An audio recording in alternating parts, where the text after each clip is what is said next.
Hello and welcome to the Grand River Community Health Center kitchen. This is our community kitchen and where we do a lot of hands-on learning. My name is Melissa Siegel and I'm the registered dietitian at Grand River Community Health Center, and I do a lot of the cooking programs here along with many of my colleagues. So today I've been asked to talk about heart healthy eating with the Grand River Council on Aging. So just a disclaimer before we get started, the information today is for information purposes only. And it is suggested to talk to your doctor or your dietitian about any personal health questions you have regarding your heart health. And the information today comes from the Canadian Cardiovascular Society's guidelines, as well as heartandstroke.ca. So what we're going to talk about today is that a lot of research shows that following a diet with the 5 tips we're going to talk about today can help with decreasing our risk of cardiovascular disease, or that can be known as heart attack or strokes. And in particular, lowering our lousy cholesterol or LDL cholesterol and increasing our healthy cholesterol or HDL cholesterol might help with our triglycerides and also can help with lowering our blood pressure. So again, if you have concerns about these, you can talk to your doctor specifically, but following a heart healthy diet has been shown to improve these values for many people. And if you want to look into specific dietary plans or patterns, you might look into something called the Mediterranean diet or dietary pattern. You can look at the portfolio diet, or you can look at the DASH diet, which stands for Dietary Approaches to Stop Hypertension. And all 3 of these dietary patterns have research and evidence that supports their use for helping your heart health. And they kind of all have similar recommendations. So that is what we'll go over today, kind of the top 5 aspects of those diets. So number 1, I'm a dietitian. Let's just get the one out of the way that we all know is coming: eating more fruits and vegetables. So Health Canada does suggest that we should fill half of our plate with vegetables and fruits at our meals and snacks. And I know most of us don't do that. I probably don't do that some of the times. But getting in at least 1 extra serving of fruits and vegetables a day is a step in the right direction. And what is a serving? It's half a cup of cut up fruits and vegetables, which is about what would fit in a cupped hand. Or it can be 1 piece of fruit. And so if we can find ways to add these in throughout our day, one of the easiest ways to do that is add them into things we already eat. So can we sprinkle in some frozen vegetables into our soup? Can we sprinkle some into a casserole? Could we put a couple layers of lettuce and tomato or whatever fruits or vegetables you like in a sandwich? Just find those little ways to stick them in is sometimes less intimidating than having a big blob of vegetables on your plate. So for example, one suggestion, of course, is cutting up vegetable sticks and things like cucumber, celery, carrots. They cut up in advance very easily. So if you bring them home, cut them up, put them in an airtight container in your fridge, they'll last for 4 or 5 days, and you can just grab from them to take as a quick snack or add on the side of your plate if your main meal doesn't have vegetables with it. And this example that I have in the plate here is about a cup of vegetables. So this would count as 2 of your servings. The other thing we can do is maybe make a fruit and yogurt parfait. So here I have around half a cup, 3/4 cup of frozen strawberries.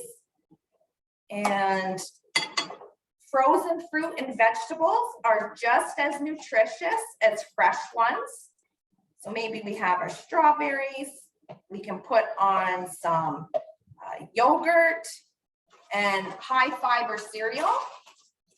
Talk about today, right? High fiber cereal, and that would make a great snack or breakfast.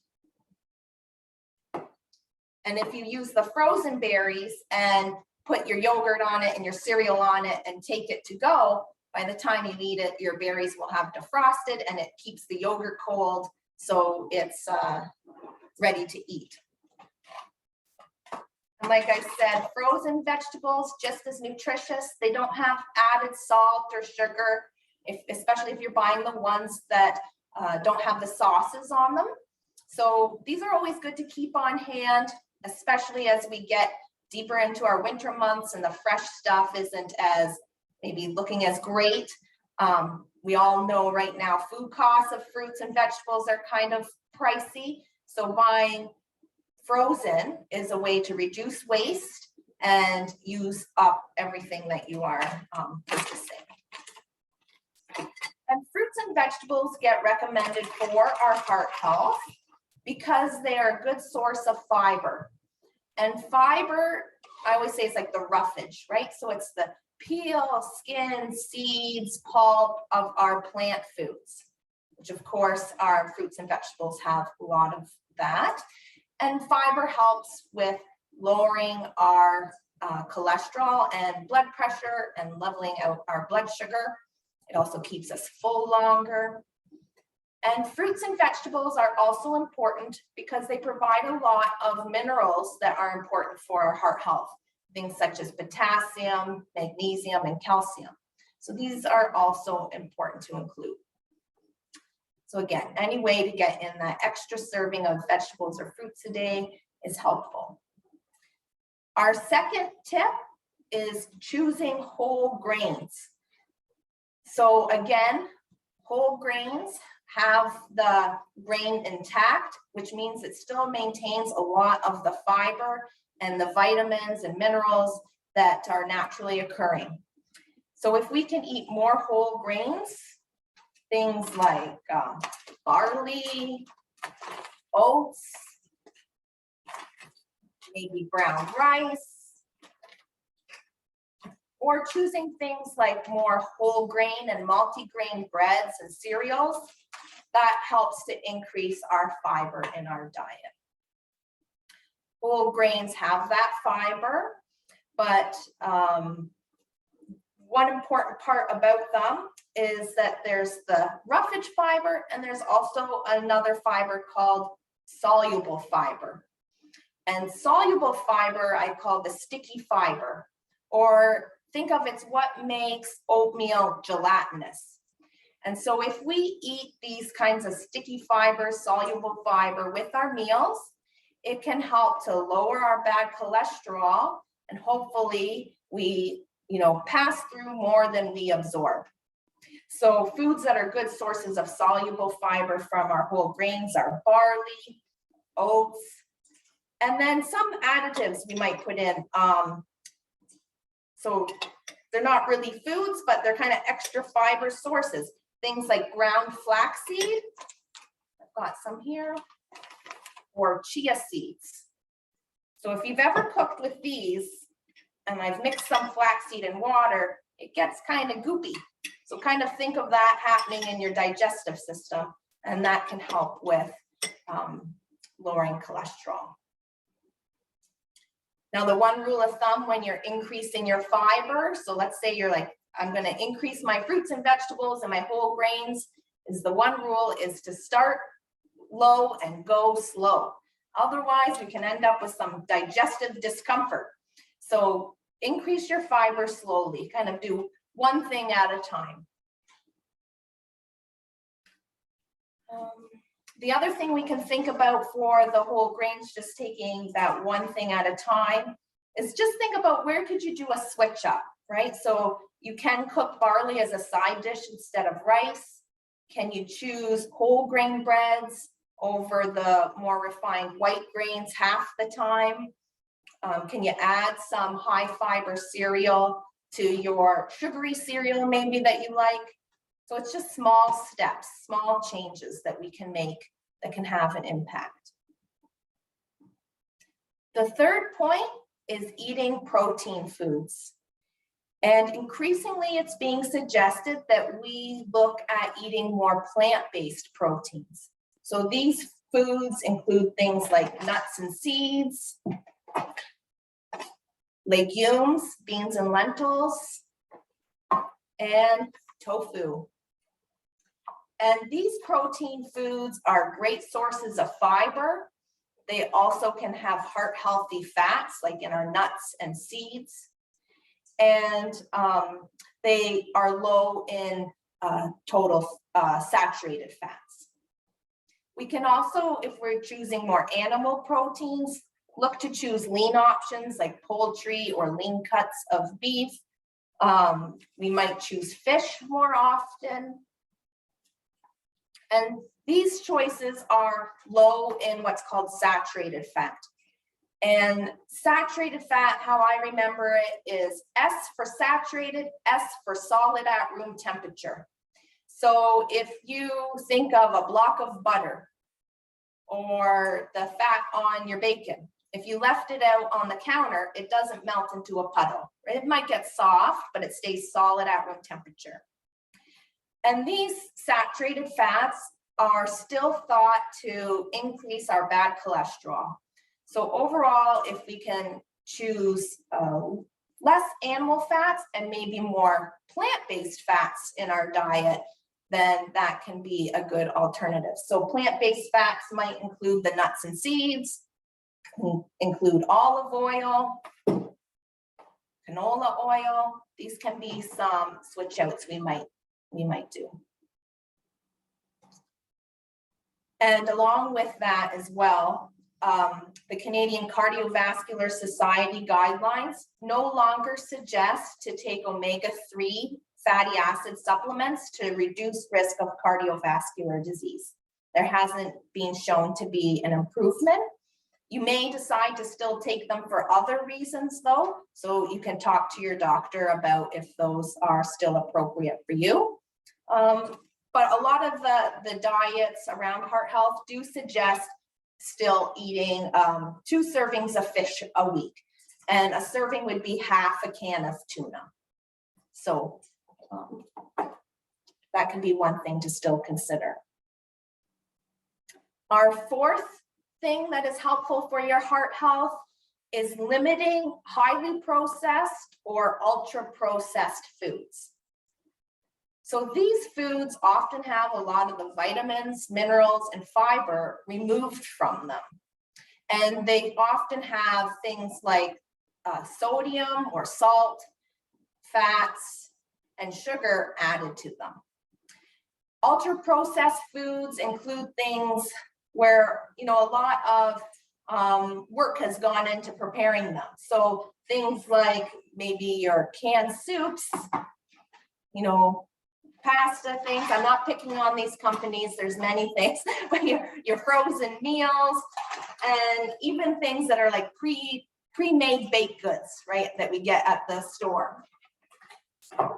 So if we can look for ways to reduce our intake of these ultra processed foods, that can help us with our heart health by reducing the saturated fat and the salt that's in our diet. A lot of these foods are quite high in sodium. So we need to talk about sodium for our blood pressure. Now, Health Canada suggests that we should get less than 2,300 milligrams of salt a day.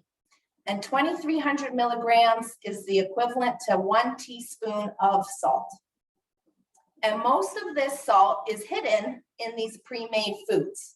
So we're not so much worried about what you add when you're cooking, because salt does add some flavor and it it has some properties to it that are important for cooking, but we get way too much from our pre-packaged foods, and even foods that are not necessarily salty. So things like a muffin could have a quarter of our salt intake for the day. So just being mindful of sodium if you're watching your blood pressure. And so the more we can cook at home, the better. If cooking at home is a challenge, or you're not somebody who wants to cook every day, think about cooking batch meals, maybe making a pot of soup or getting out the slow cooker to make a large batch, and then preparing the meals in small portions to freeze or keep in your fridge, so that you have kind of your own homemade grab and go meals and you're not having to cook all the time. I sometimes call this cook once and eat twice or thrice. So we can maybe look for some of those options. And the fifth point is making water your drink of choice.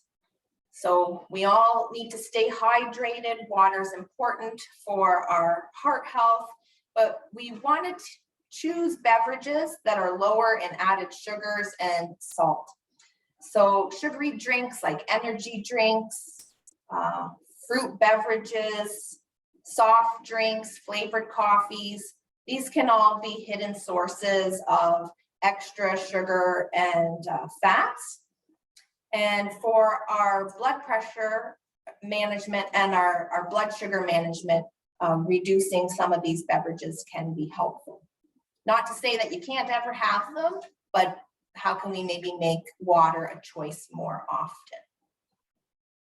So those are our 5 top tips. Eat some more fruits and vegetables, choose more whole grains, think about adding plant-based proteins into your diet, limit ultra-processed foods by maybe doing a little bit more cooking at home, and try and choose water as your beverage of choice more often. So today, I often get asked the question, I want sweets, but I want a nutritious sweet. So what can I do? And so I am going to do a bit of a food demonstration from a recipe from the heartandstroke.ca. It's an excellent place to get heart healthy recipes. And this recipe is called oatmeal choco cranberry cookies. And they're quick to make. They don't have added sugar or salt in them. And they kind of make like a cake muffiny like cookie. So they're good for a breakfast, quick breakfast item, or a snack, something to grab on the go. They freeze well, and they last in an airtight container for maybe 4 or 5 days, if they last that long. And the recipe doesn't make too many as well. So you get 10 to 12 cookies out of it. So we're gonna start this recipe. So in a bowl, I've put the 2 bananas. So the bananas in this recipe are a way to get some of that fruit in and add the sweetness and some fiber. Bananas are also a great source of potassium. So we're already off to a great start with our heart healthy cookies. And we just want to mash the bananas until they're really creamy, because they kind of act like the glue for our other ingredients. They're going to stick everything together. So choose very ripe bananas so that they're easy to mash up. Also, these cookies are also a great way to use up frozen bananas. So if your bananas start to get too spotty, stick them in the freezer. And these cookies are quick to whip up with those ripe bananas. So I've mashed my bananas to kind of a puree. Then we add in half a teaspoon of vanilla. And we'll mix that in.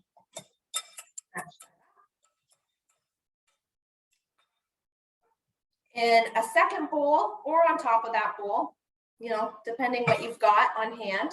We're going to add our dry ingredients. So we need 1 cup of large flake oats. This recipe probably wouldn't work very well with steel cut oats.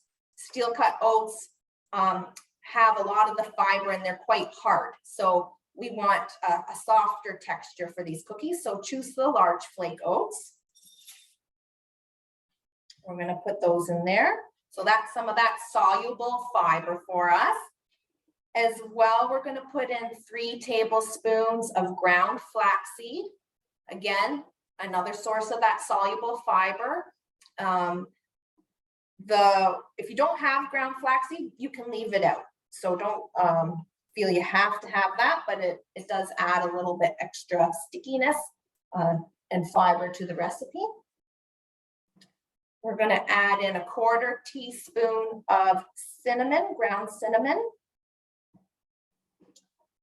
And then this is the part where you get to make it your own. So this recipe called for 3 tablespoons or 1/4 cup of chocolate chips and 3 tablespoons or 1/4 cup of dried cranberries, but you could use whatever you like. So you could put in nuts and seeds, you could put in raisins, flaked coconut, kind of whatever you like in cookies. We're just going to mix that up so it distributes evenly. So I did follow the recipe today. I used large chocolate chips though, instead of the mini ones. And then we'll just add in our banana and give it a stir. Try and get all the oats covered in the banana. Like I said, these end up being kind of a cakey cookie. So you really need stuff to stick together.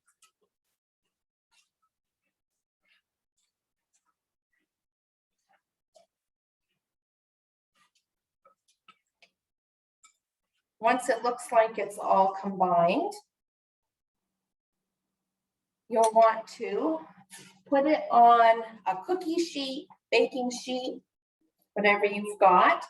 And I do suggest lining it with some parchment paper so that the cookies don't stick to the tray. Because of the banana and the chocolate chips, if you use those, you know, those kind of melt in the oven and get a little sticky. And then a cookie size is maybe a couple tablespoons full. And we'll just line our cookie sheet with the cookies. They don't expand, so you can fit all your cookies onto the one tray.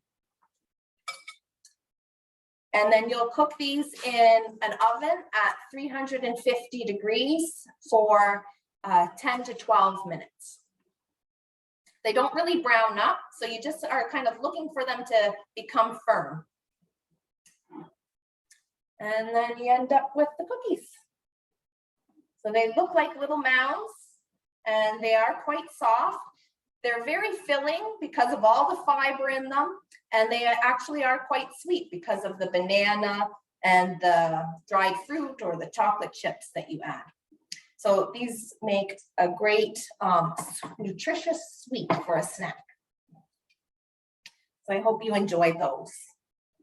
And if you are interested, I have to do a plug for our services at Grand River Community Health Center. If you're interested in more interactive cooking sessions about heart healthy eating, we do offer a group called Happy Heart, Diabetes and Me. So you can contact the Grand River Community Health Center and ask to speak to Melissa, or go to our website to find out more. We're doing cooking in person at the center, so we do have some other cooking groups going on. So please go to the Grand River Community Health Center website for more information. As well, taking care of our heart isn't just about what we eat.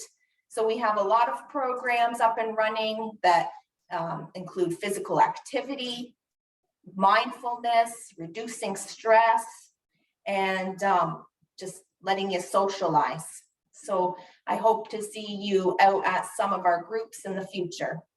Take care. Happy eating.